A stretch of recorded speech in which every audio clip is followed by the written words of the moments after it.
everybody. Welcome back to the 30 minutes of fame. I'm usually on the other side, but I'm on this side. Don't know how to change it. I'm just going to stick with it.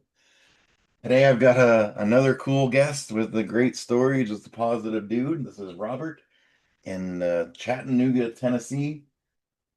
He is, I'm going to try and say this right. I'm sorry if I don't.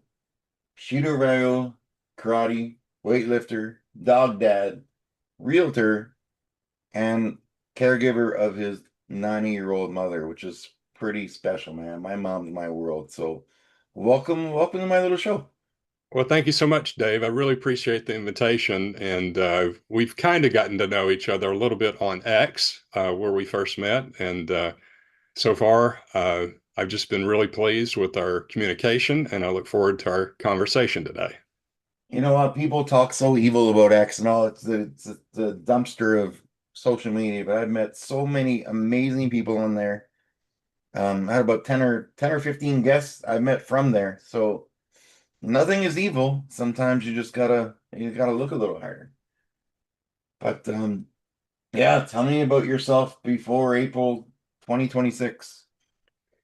Okay, so I just recently turned 62, so kind of viewing retirement, but still very active in the realtor space here in the greater Chattanooga, Tennessee area.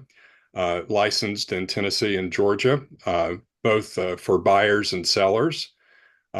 So typical day for me would be to open up my CRM, a way to manage all your clients and communicate with them, either through text or email or personal telephone call. Uh, Also have a website where people peruse properties that are available and then respond to their needs. So if they're thinking about selling their home, that would be making an appointment with them and going by and giving them an assessment of their property and helping them to find a price where the property could sell. Or on the other end, if somebody was looking to buy a property, to ascertain what their needs are and also start looking for locations, because location, besides the house, is probably the number one thing that people should be concerned about is where do they want to live? Because you're not just buying a plot of land, you're not just buying a house, you're also buying the community you're going to live in. And sometimes people overlook that.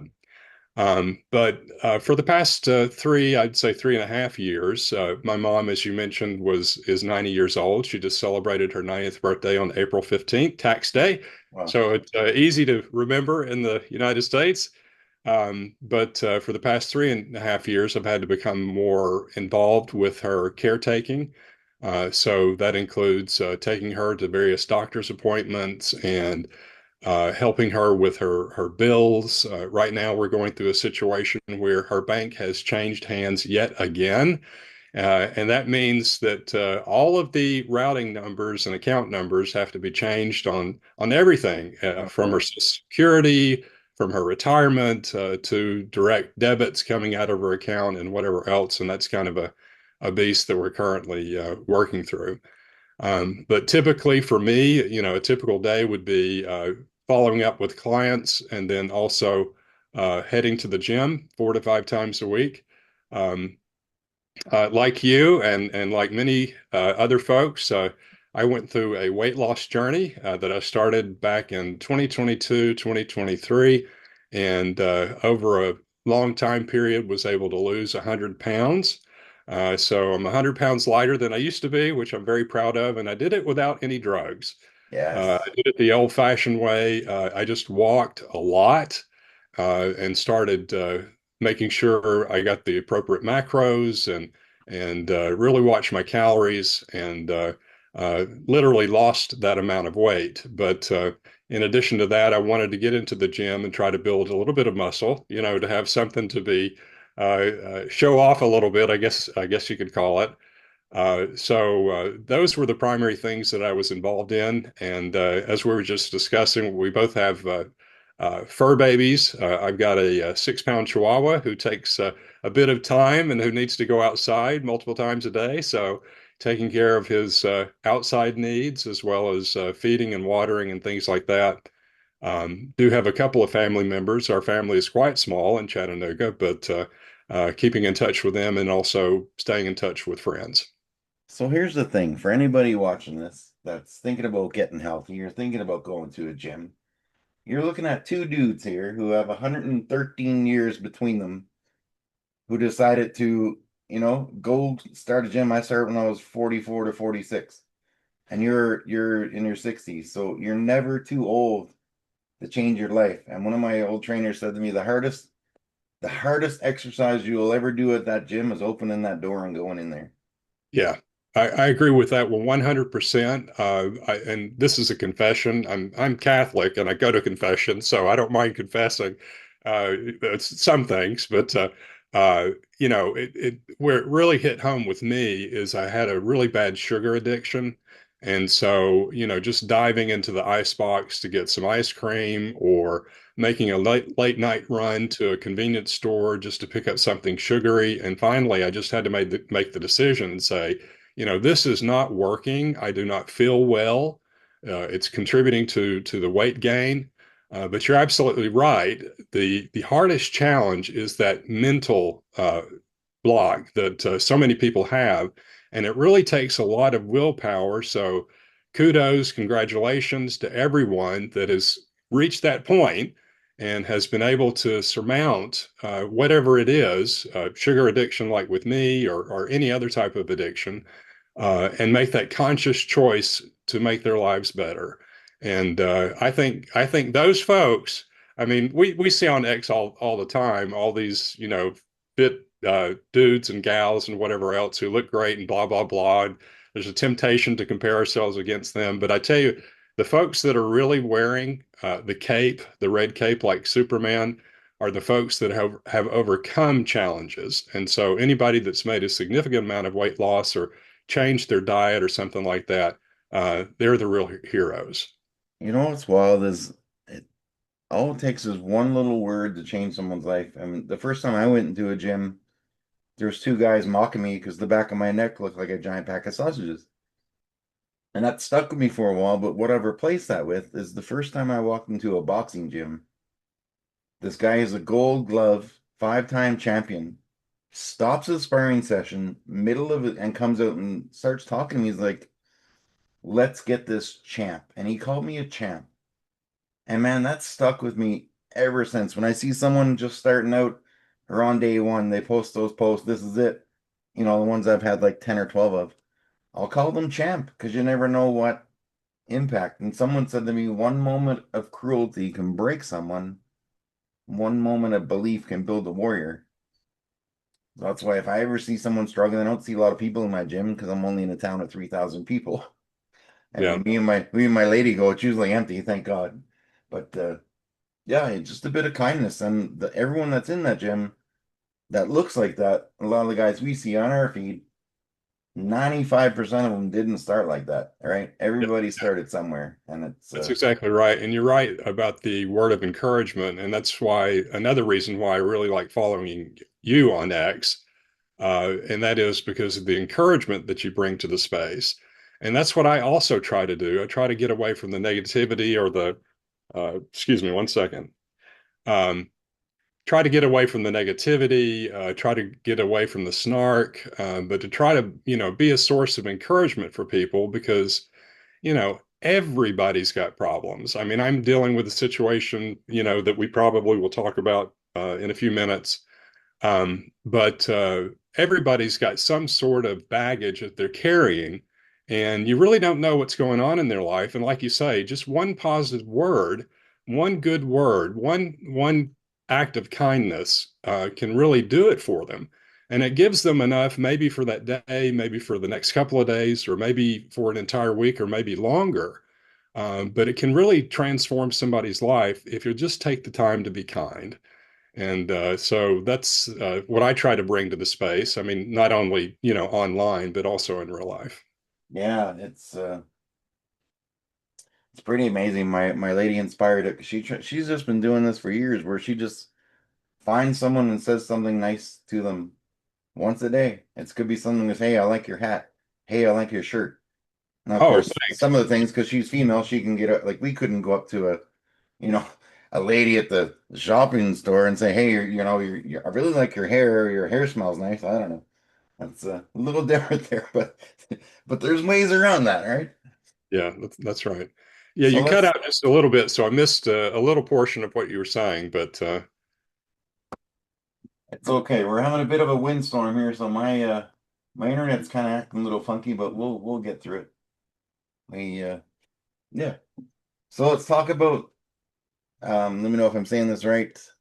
We'll talk about your eye situation there. Monocular vision. well, it's called ocular melanoma or uveal melanoma, and it's a kind of melanoma. And even though it says melanoma, it's not the same kind of cancer as skin melanoma. It behaves very differently. And so, how I got to this place, I guess in sometime in May, I noticed that I was having a lot of floaters in the left eye. Hmm. And I noticed that for the second day. And then by the third day, it was almost like three-quarters of the eye was occluded. And of course, this is very concerning. I mean, I've had floaters before. A lot of people have little, debris floating around. It can be typically normal. In this situation, it wasn't. So I called an optometrist who is a client and a dear friend, both he and his wife. And I said, look, I need to come in. So he allowed me to come in. And he immediately referred me to a retina group here in the greater Chattanooga area and made an initial diagnosis based on the size of the tumor. And it was large, unfortunately. Next day, had another appointment with someone with more specialty in this particular kind of cancer, and he confirmed that that's what it was. Wow. So it happened very, very rapidly. There's only about, I think, 3,000 cases that are diagnosed in the United States every year, so it's a rare kind of cancer. It doesn't have any commercials on television or anything like that. It's almost unknown, with the exception of the small group of people that have it. And it can be quite serious. Now, a lot of times, what happens is they'll have brachytherapy, I believe is what it is, and they put a little small radioactive patch to try to reduce or kill the tumor. Mine was too far gone for something like that, so they opted for enucleation, that is, removal of the eye, which is a frightening concept. But I'm here to tell you, you can operate with one eye as long as you wear, proper vision protection for the other one that you have. But that was the beginning of it. And of course, now we're in the situation where I've had to advocate, and that was something that you had mentioned on the sheet of questions that you had about my own health, to be my own health advocate, and that is to really aggressively scan for metastasis, which is the spreading of the cancer to other parts of the body. Primarily, uveal melanoma goes to the liver. Hmm. It's one of its favored spots. Other cancers behave in a similar way. So right now we have an aggressive protocol to have two CTs per year and four MRIs per year to see if it's spread. Now there's I believe, a 45% chance that it may not be caught in 5 years, but that means on the other side that there's a 55% chance that something will be detected. And usually it shows up pretty early. About one study I looked at was about 16.5 months. So we're in that gray period right now where the primary cancer has been removed, but we're checking diligently to see whether or not it's actually going to spread somewhere else. There are treatments for it, but those bring up other issues too. Some people can't use some treatments, and some treatments, it's only a matter of extending life as opposed to, curing the cancer.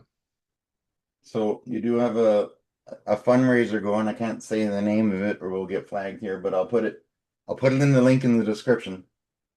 So what's it like? I know I can tell you're a proud guy like myself, but what's it like asking for help publicly with that? Like with working part-time, caring for your mom, high insurance bills. Like what was that like for you? How nerve-wracking to put that out there and say, "Hey, I need some help.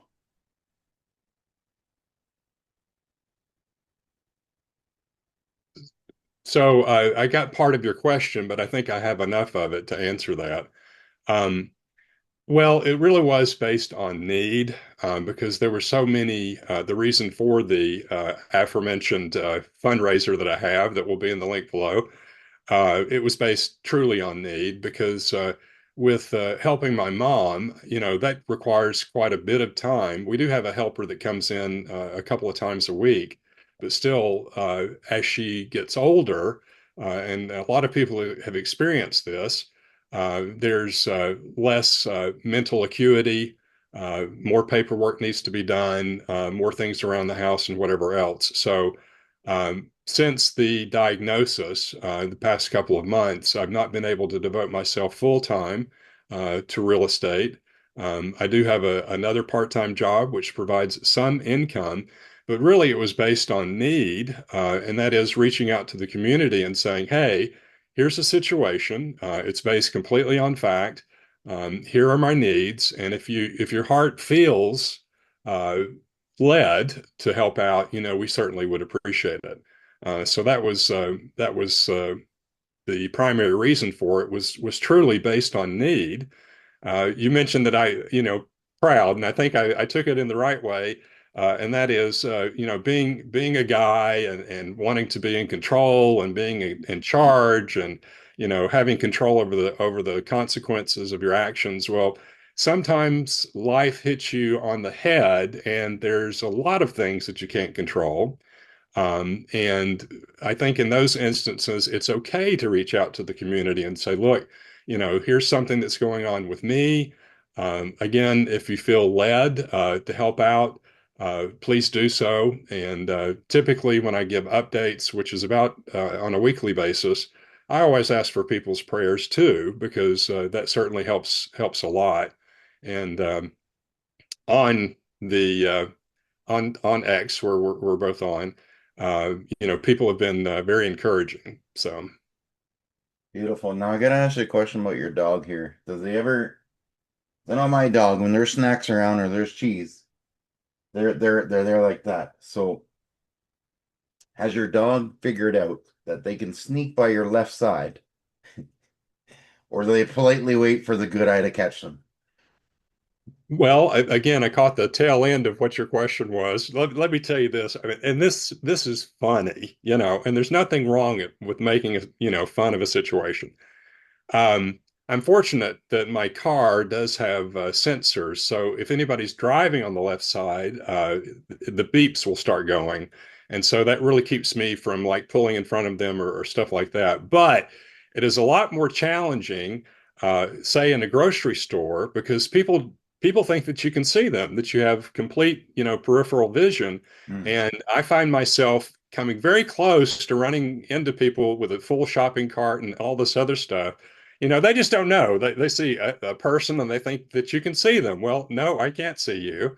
And I actually shared in one of the video updates that depth perception has really been affected.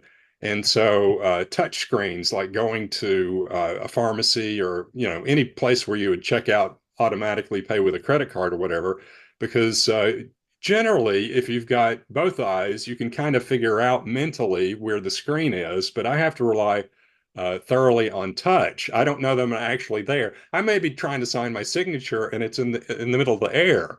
It's not actually on the screen. So there are some humorous things, depth perception being one of them. But like I said before, life presents us challenges, and you find a way to adapt. Other people may have a more serious issue. Let's say they've lost a limb or both limbs, or can't hear. So you just kind of find a workaround, whatever it is. I love it. What's it like? 'Cause I know when I go to the gym, there's so many mirrors everywhere, which I can't stand. I usually stand so I can't see the mirrors, like sideways. What's that like for you with one eye? Like, there's mirrors everywhere. Well, I've just recently switched gyms. So in my previous gym, there were a lot of mirrors, but it didn't really didn't affect me because I'm not the kind of, to stand in front of a mirror unless it's doing something like curls, in the new gym that I belong to, all the mirrors are way off to the side, so you don't see them. You just Oh, concentrate on the machines, which are located in the central portion. So, I'm not the kind, and I don't certainly don't have the physique where, I'd want to stand and pose. I mean, I have posted a few pictures on X, which gets some very interesting bots. Let's just put them that way. So I don't post much of that anymore.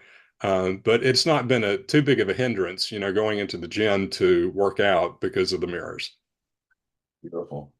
Man, I love how positive your attitude is. I love that you're taking care of your mom. Like my mom's almost 3,000 kilometers away from me, but My gosh. she's my world, right? So that touched me. Um, just so positive. But anybody watching this, if you've, even if you can't send a few dollars Robert's way on the thing in the link, just share it. Share this video. There could be someone out there that does and able to help out and just take care of a lot of stress off the Robert's shoulders there. Yeah, I really appreciate that. I think we briefly touched on karate and Shito-Ryu. Yes. Karate developed centuries ago in Okinawa and was probably inherited through the sea trade between China and Japan many, many years ago. And it was long about the beginning of the 20th century that they began to formalize into different schools. So my particular school is called Shito-Ryu, which is not the largest. Most people are familiar with Shotokan, which is the largest practiced school of karate. Hmm. Shito-Ryu is probably second or third. But what it is known for is the kinds of kata, and kata is just the form. So I've actually competed in kata at Karate Nationals, and the first time I competed, I won a silver medal in my age group for kata, and the second time I won a gold medal in kata. And it's just doing the certain forms, which are combinations of techniques that you might use in kumite, which is actual fighting, let's say. Um, but karate has been very, very helpful for me in facing this particular challenge because what I learned in practicing karate was even if you're going out on the tatami, you're going out on the mat, the person you're competing against is not the other person, regardless if it's kata. Because if you have a karate championship, you've got two guys going out at the same time, they bow to the judges and they begin their kata. Or if you've got two guys or two gals or two young people competing in kumite, the actual fights. Um, and I use the word fight loosely because it's not truly a fight. Um, there's still two people out there, and somebody could make the mistake of saying, "Okay, they're fighting each other or they're competing against each other." That's really not the point of karate. The person that you're fighting against, the person that you're competing against, your greatest competitor is yourself. And so, regardless what you're going through, be it eye cancer like I've got, or somebody wanting to lose weight or get fit, or maybe facing financial challenges, the biggest obstacle that you have is yourself. And so, working on yourself and checking yourself that you remain positive, like you were talking about, or dispelling irrational beliefs. And one of the things that I've mentioned, most recently on some of my posts is along the lines of having a positive mindset, because it's really easy to think that because of this situation, tomorrow is going to be bad, and the day after is going to be worse, and the future just looks horrific. Um, that is actually a defense mechanism to try to get you prepared for an eventuality. But at least in my personal experience, I found that 80% of the time that I imagine something bad happening tomorrow or the next day or sometime in the distant future, it does not occur. Hmm. So there's absolutely no reason to be consumed with fear or anxiety about things that may happen in the future. The whole point is to recognize that you're competing against yourself, you're competing against your own mindset, and to substitute positive thoughts and positive affirmations, uh, getting rid of the negativity and substituting the positive is what I'm trying to say. And so that's one of the ways that karate has helped me is to realize that I'm competing against myself, my own mindset, um, everything that I'm dealing with, and to simply take one day at a time. There's only a certain number of things that you can accomplish every single day. Focus on the things that you can work on and let tomorrow take care of itself. Let the next day, let the future take care of itself. Just remain positive and work on those things that you can work on and hope for the best because, you know, 80% of the time, whatever you're worried about is simply not going to happen, or it's not going to be as bad as you think it is. That is deep, man. I had a guest on here last year, and he was completely blind veteran, but he still did jujitsu competitions. Yeah.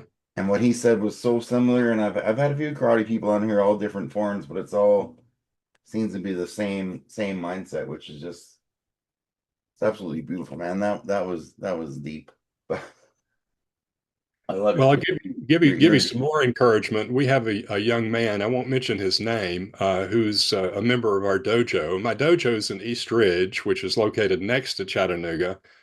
But he just competed internationally. I think he's 19, uh, but he's been in a wheelchair most of his life. Wow.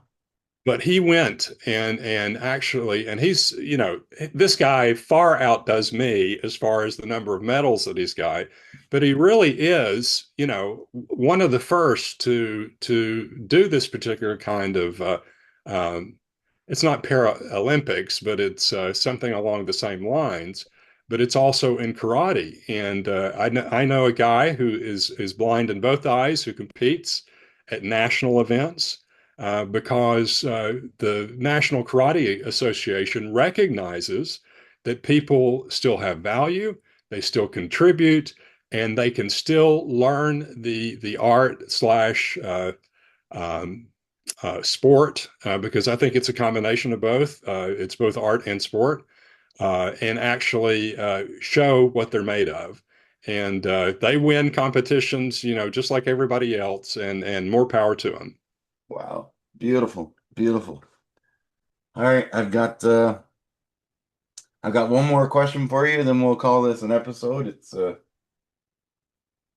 I did have a blind comedian on my show that answered this question, so it's you're not going to be, you have a bit of an advantage there, but it's how I end all my shows. So everyone watching this, don't forget to check that link down in the bottom there. If you're on X, go give Robert a follow. And just a positive dude, and I've enjoyed communicating with you and having you on here today. Same. But man, a Tennessee version, a 100-meter pigeon carrying contest. How many pigeons could you fit in your arms and still have left in your arms at the end of the race? For 100 meters. A 100-meter pigeon carrying contest.